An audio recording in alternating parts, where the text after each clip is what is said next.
전능하사 천지를 만드신 하나님 아버지를 내가 믿사오며 그 외아들 우리 주 예수 그리스도를 믿사오니 이는 성령으로 잉태하사 동정녀 마리아에게 나시고 본디오 빌라도에게 고난을 받으사 십자가에 못 박혀 죽으시고 장사한 지 사흘 만에 죽은 자 가운데서 다시 살아나시며 하늘에 오르사 전능하신 하나님 우편에 앉아 계시다가 천리로서 산자와 죽은 자를 심판하러 오시리라.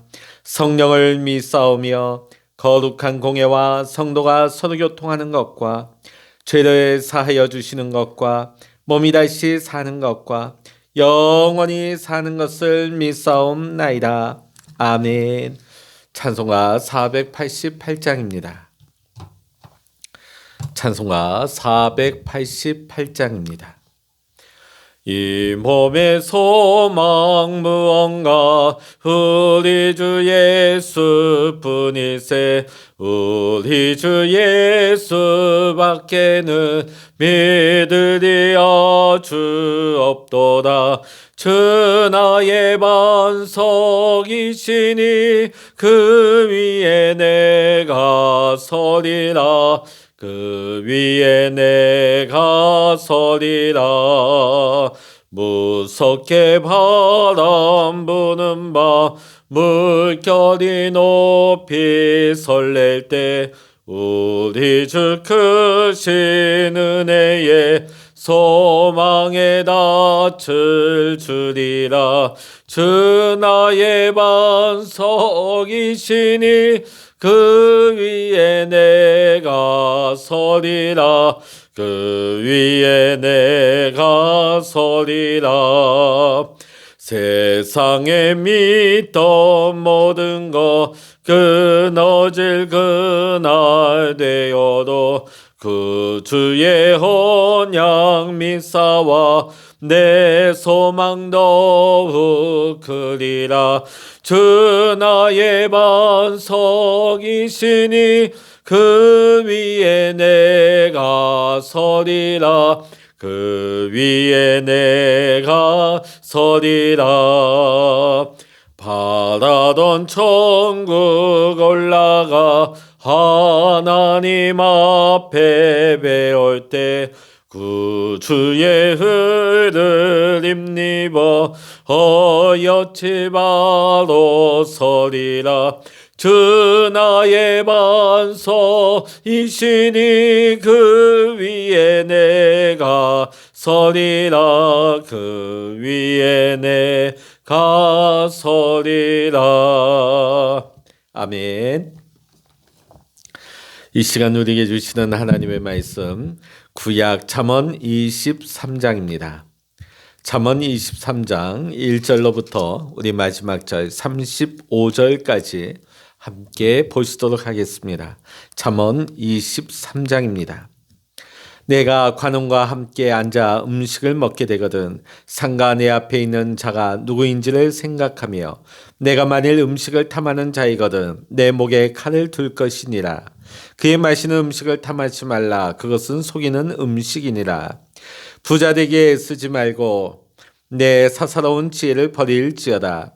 내가 어찌 허무한 것에 주목하겠느냐. 정령이 재물은 스스로 날개를 내어 하늘을 나는 독수리처럼 날아가리라.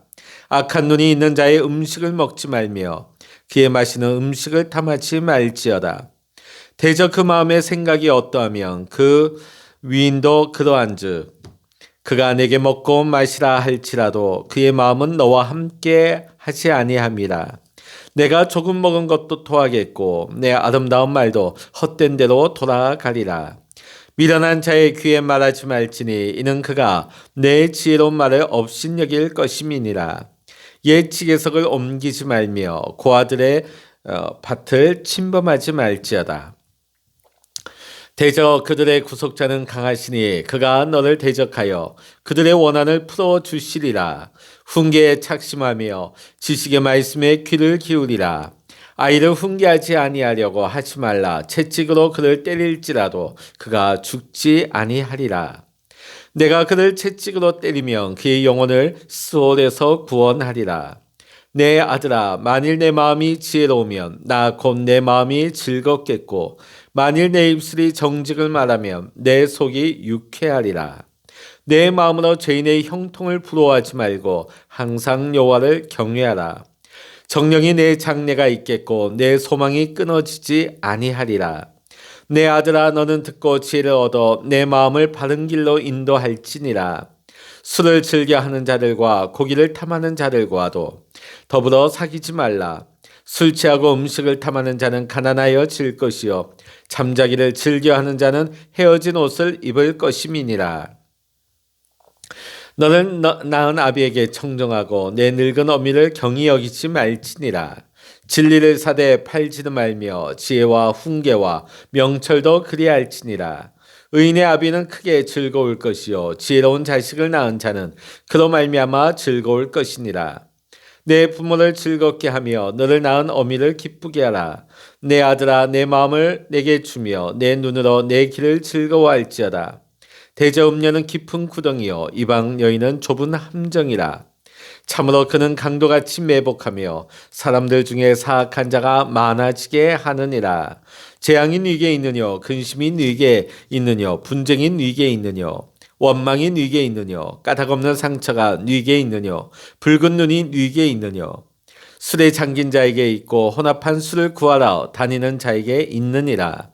포도주는 붉고 잔에서 번쩍이며 순하게 내려가나니 너는 그것을 보지도 말지어다. 그것이 마침내 뱀같이 물 것이요 독사같이 쏠 것이며 또 내 눈에는 괴이한 것이 보일 것이요 내 마음은 구부러진 말을 할 것이며 너는 바다 가운데 누운 자 같을 것이요 돛대 위에 누운 자 같을 것이며 내가 스스로 말하기를 사람이 나를 때려도 나는 아프지 아니하고 나를 상하게 하여도 내게 감각이 없도다. 내가 언제나 깰까 다시 술을 찾겠다 하리라. 아멘. 할렐루야.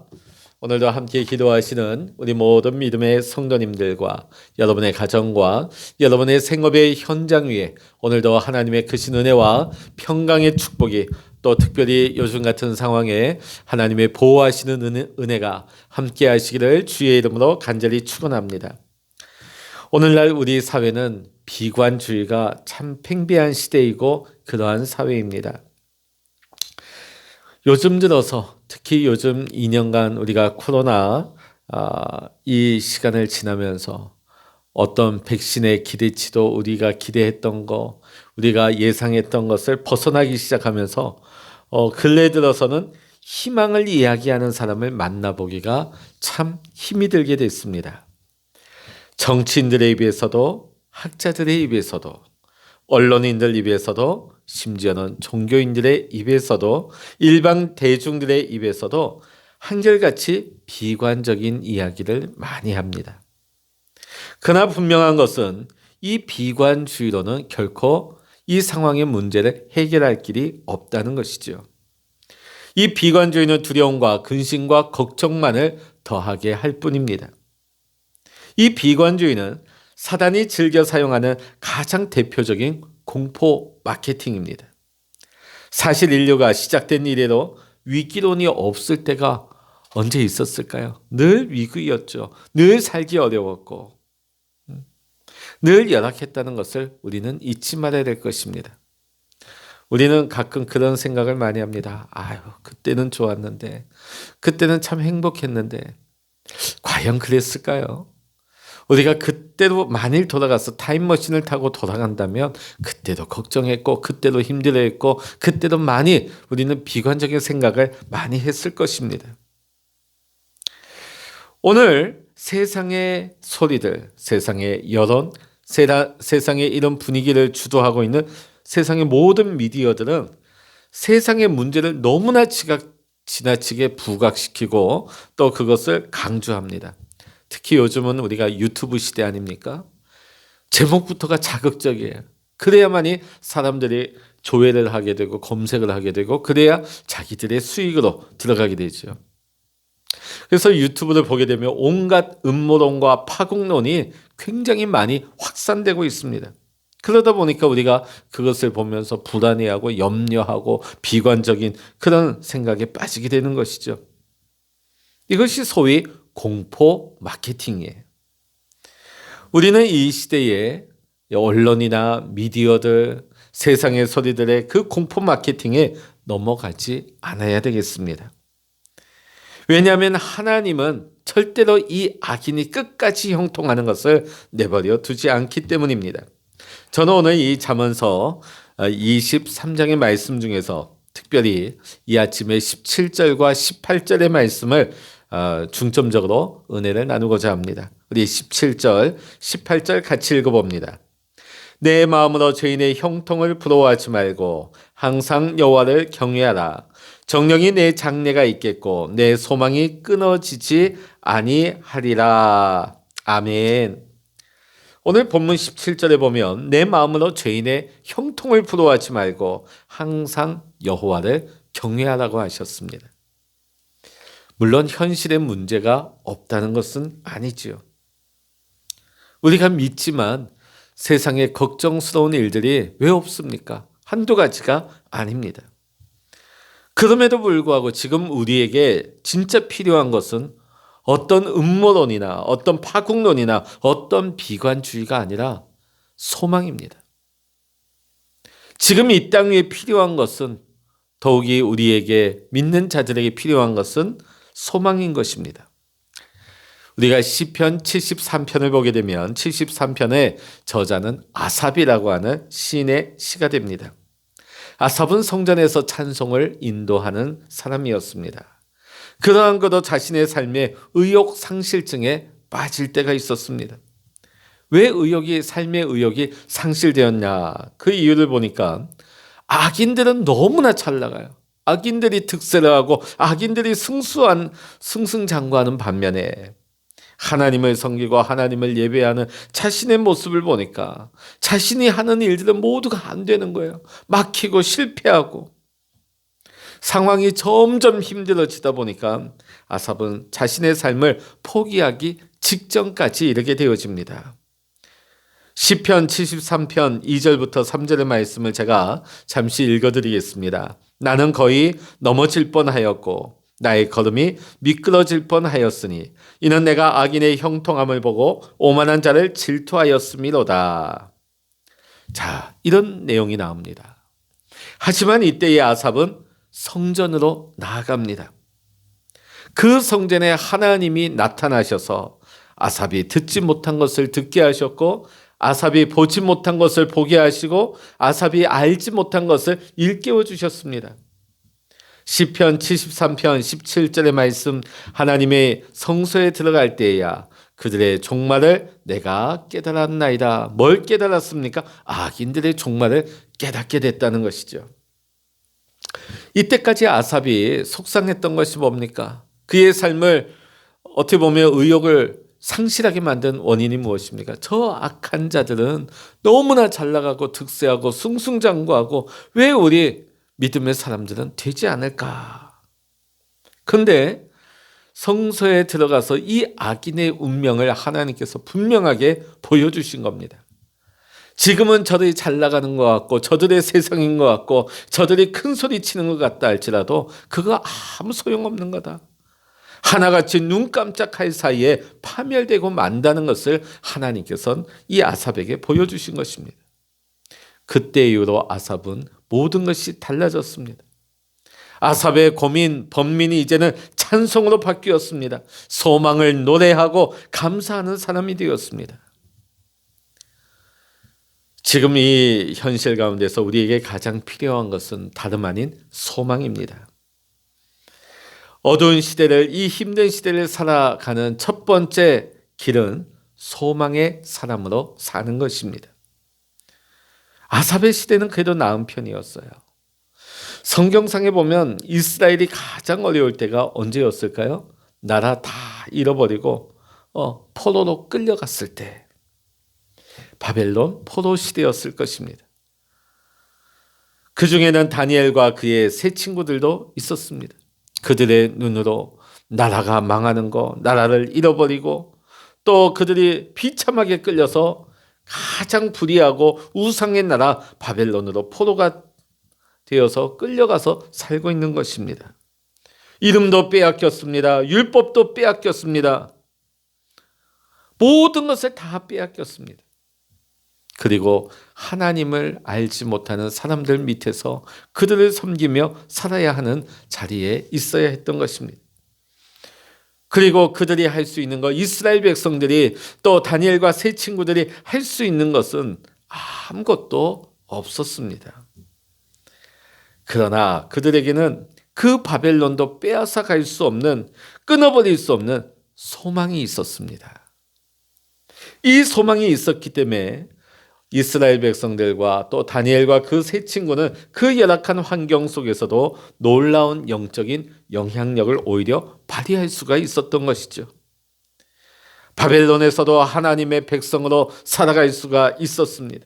그 소망이 있었기 때문에 오히려 그 나라에서조차 가장 뛰어난 자리에 올라갈 수가 있었습니다. 그 소망이 그들 가운데 있었기 때문에 바벨론의 왕으로 하여금 오히려 하나님을 찬송하게 하며 하나님께 영광을 돌리게까지 하였습니다. 사단은 이 소망이 얼마나 위대하고 강력한지를 너무나 잘 알고 있습니다. 그러하기에 더욱 사단은 할 수만 있다면 우리에게서 이 소망을 꺾어버리고 온갖 수단과 방법을 다 동원해서 이 소망을 없애려고 하는 것입니다. 그래도 그것이 성공하지 못할 때는 진짜 소망이 아닌 가짜 소망에 우리가 빠지도록 그것으로 우리를 유도하고 유혹하는 것이 사단의 괴계인 것입니다. 우리가 예수님이 아닌 다른 사람, 그 어떤 다른 것에 소망을 두고 살아가게 하는 것이지요. 이스라엘 백성들이 이 함정에 빠지고 말았습니다. 하나님을 망각해버리고 헛된 우상에 빠져서 그것을 소망으로 삼고 살아갔습니다. 예수님 시대는 어땠습니까? 바리새인들과 종교 지도자들이 참된 메시아를 바라보지 못하고 그들의 헛된 소망, 오로지 율법만 붙잡고 그것이 그들의 소망이 되었던 것이지요.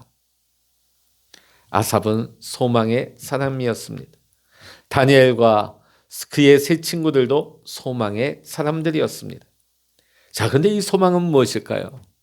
막연하게 어떤 것을 바라는 정도의 그런 소망이 아니에요. 내가 나중에 돈이 많아졌으면 좋겠다. 내가 나중에 그냥 끝까지 건강하게 살았으면 좋겠다. 그런 막연한 그런 꿈과 같은 소망이 아니라 오늘 성경에서 말하고 있는 소망이란 하나님이 계신 것과 하나님의 인격, 하나님의 주권을 깊이 신뢰하고 거기에서 나오는 소망으로 우리의 보이는 모든 상황을 판단하고 결정하고 행동하는 것, 그것을 참된 소망이라고 하는 것입니다. 하나님께 소망을 가진 자, 하나님으로부터 오는 소망을 가지고 있는 자는 세상에 아무리 떠들어대는 그 공포의 소리에 휘둘리지 않는 것입니다. 사단의 공포 마케팅에 지나치게 흔들리거나 낙심하지 않는 것입니다. 하나님이 주시는 복스러운 소망을 가진 사람은, 이 소망이 끊어지지 아니하는 사람은 하나님께서 반드시 우뚝 세워 주실 줄로 믿습니다. 세상이 아무리 어렵고 힘들다 할지라도 하나님은 하나님의 일을 못하시지 않습니다. 무에서 유를 창조하신 하나님, 말씀으로 세상을 창조하신 하나님, 오늘 이 하나님이 무엇을 못하시겠습니까? 전능하신 하나님, 무소부재하신 하나님께서 무엇이 어렵겠습니까? 오늘날 우리가 보면 이 세상은 참 살기에 쉽지 않습니다. 더더군다나 우리가 믿음의 시각으로 보면 우리가 믿음을 지키며 경건하게 살아가기에는 단 하루도 살기에 편한 날이 없습니다. 앞으로 더욱 그럴 것입니다. 우리가 사는 세상은 어떻습니까? 과거에 우리가 상상하지 못했던 그런 모습, 그런 세상을 우리가 살아가고 있고, 앞으로도 우리가 살아가게 될 세상은 점점 우리가 상상하지 못할 모습으로 흘러가게 될지도 모르겠습니다. 그리고 이런 상황 가운데서 믿음으로 경건하게 거룩한 삶을 살려고 하는 우리 믿음의 성도들에게는 더 거센 압박과 도전과 유혹이 거세어질 것입니다. 이것은 전혀 어색한 현상이 아닙니다. 과거에도 그랬어요. 어두울 때 그 소망이 더 빛이 난 것이었습니다. 그 힘든 상황 가운데서 아삭과 다니엘과 다니엘의 세 친구, 도저히 소망을 말할 수조차 없는 그 상황 가운데서 소망이 빛이 났던 것입니다. 오늘날 우리가 이 교회가 얼마나 소중한지 모릅니다. 오늘 아까 제가 말씀드렸던 아삽, 그가 가장 시리에 빠져서 힘겨워 그 인생을 완전히 포기해버리려고 할 때 어디로 올라갔습니까? 성전으로 올라갔죠. 성전에서 누구를 만났습니까? 하나님을 체험합니다. 그곳에서 하나님이 보여주시는 것을 보고 들려주시는 것을 듣고 하나님께서 알게 하시는 것을 깨닫고 소망을 가지게 되었습니다. 오늘 우리가 소망을 가지기 어려운 이때에 어디로 가서 우리가 이 소망을 회복할 수 있겠습니까? 교회입니다. 어떤 분은 이렇게 얘기할 것입니다. 어떻게 오늘 시대에 교회가 소망이 될까? 가끔 들려오는 소식들 보면 교회도 참 문제가 많던데, 어떤 면에선 세상보다 더 문제투성이던데, 이런 얘기를 하실 수가 있습니다. 물론 사실입니다. 문제투성이도 있고 또 온갖 흠이 있습니다. 그럼에도 불구하고 주님께서 다른 것이 아닌 교회를 세우시고 교회를 유지하시겠다고 말씀하셨습니다.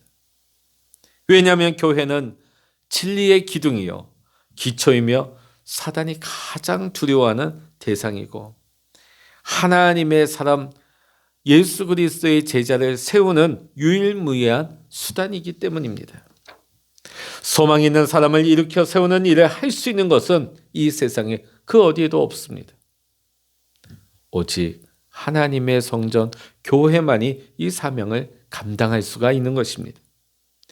교회만이 이 비관주의가 판을 치는 이 절망의 시대에 등대와 같은 대안이 될 수가 있는 것입니다. 빛을 발할 수가 있는 것입니다. 소망이 끊어지지 않는 사람을 일으킨다고 하는 것은 세상으로는 불가능합니다. 교회만이 대안입니다. 교회만이 소망 있는 사람을 일으킬 수가 있는 것입니다. 예수님은 우리들이 온갖 저마다 흠이 있고 문제가 있음에도 불구하고 우리가 성전에 모여 기도하고 예배하고 말씀을 배우고 서로 말씀으로 격려하고 서로를 위로할 때 우리 가운데 임하시겠다고 약속하셨습니다. 마태복음 18장 20절의 말씀이죠. 주님이 우리 가운데 임하시면 소망과 용기가 임하게 되는 것은 아무 문제도 아닙니다. 우리가 봤을 때 어디서 소망이 올까? 어떻게 우리가 다시금 일어날 수 있을까? 그러나 우리가 모이기를 힘쓰며 우리가 예배하고 말씀 가운데 우리가 함께할 때 연합할 때에 주님이 임재하시는 거예요. 주님이 역사하시는 거예요. 주님이 역사하시면 주님으로부터 오는 소망, 주님이 주시는 담대함, 이것은 아무런 문제가 되지 않는 것입니다. 우리는 소망의 사람으로 다시금 새 힘을 공급받아서 우리가 일어나게 될 줄로 믿습니다. 여러분, 교회를 사랑하십시오. 세상은 우리 교회를 향하여서 어떤 수군수군대고 비방되고 모욕을 한다 할지라도 오늘날 보면 믿는 성도들조차 교회를 불신하고 교회를 비방하는 자들이 얼마나 많은지 몰라요. 그러나 이런 때일수록 우리 믿음의 성도님들이 더 주의 성전 교회를 사랑하고 아끼고 귀히 여기고 또 모이기가 힘든 때이지만은 더 교회 모이기를 힘쓰시기를 주의 이름으로 간절히 부탁을 드립니다. 우리가 모이기에 힘쓸 때 소망이 끊어질 것 같고 소망이 없는 사람들로 넘쳐나는 이때에 우리가 교회에 나와서 모이고 힘쓰고 나와 엎드리게 될 때 반드시 하나님께서 하늘의 참 소망과 하나님이 주시는 용기를 허락하여 주실 줄로 믿습니다. 그래서 소망이 끊어지지 않는 복된 믿음의 소망이 살아 움직이는 성도 되어서 이 바벨론과 같은 세상 한가운데 우리가 있다 할지라도 끝까지 믿음의 성도 그리스도인들로 승리하며 복되게 살아갈 수 있기를 이 시간 주의 이름으로 간절히 축원합니다. 기도하시겠습니다. 할렐루야. 하나님, 우리가 사는 세상은 소망 대신 비관적인 전망과 소리가 넘쳐나고 있고, 사람들은 그러한 전망을 보며 두려워하며 앞날에 대해서 불안해하고 무서워합니다. 하나님, 이런 때일수록 우리는 더욱더 주님 주시는 참 소망 안에 하나님 우리가 든든히 서 있게 하여 주시옵시고, 하나님, 우리 교회가, 우리 믿음의 성도님들이 이 어두운 시대, 이 두려움의 시대 가운데 참된 소망을 드러낼 수 있는 구원의 등대, 구원의 빛을 드러낼 수 있는 우리 모든 믿음의 공동체, 주의 몸된 교회들이 되게 하시고, 우리 믿음의 성도님들이 각자 받은 사명, 하나님 그리스도인으로서 이 세상에 소망의 사람이 될 수 있는 우리 모두가 되게 하여 주시옵소서. 특별히 우리 교회를 사랑하여 주시고, 주께서 세우신 아버지 귀한 이 재단을 우리가 사랑하고 귀히 여기며, 하나님 아버지 이 교회를 하나님 주님의 몸과 같이 아끼고 사랑하고 섬길 때에 하나님 아버지 이 재단에 모이기를 힘쓰게 하여 주시옵소서. 봉사하고 헌신하고 연합하고 하나님 아버지 이곳에서 우리가 예배하고 아버지 우리가 말씀 가운데 서며 아버지 우리가 이곳에서 기도할 때에 주님께서 우리 가운데 임재하여 주시어서 하늘로부터 오는 참 소망 가운데 있게 하시고, 아버지 주님께서 주시는 믿음의 담대함으로 이 어두운 시대에 아버지 든든히 세워서 아버지 이 시대를 아버지 믿음으로 이기게 하시고 빛을 발하게 하시고 오히려 소망을 전할 수 있는 하나님 복음 전도자의 역할을 감당할 수 있는 우리 교회와 우리 믿음의 성도님들 다 될 수 있도록 주여 축복하여 주시옵소서. 모든 감사와 영광을 우리 주님께 올려드리며 우리 주 예수 그리스도의 이름으로 간절히 기도하옵나이다. 아멘. 찬양하라 내 영혼아, 찬양하라 내 영혼아, 내 속에 있는 것들아 다 찬양하라. 기도하라 내 영혼아, 기도하라 내 영혼아, 내 속에 있는 것들아 다 기도하라. 주의 일창을 합심하여 기도하십니다. 주여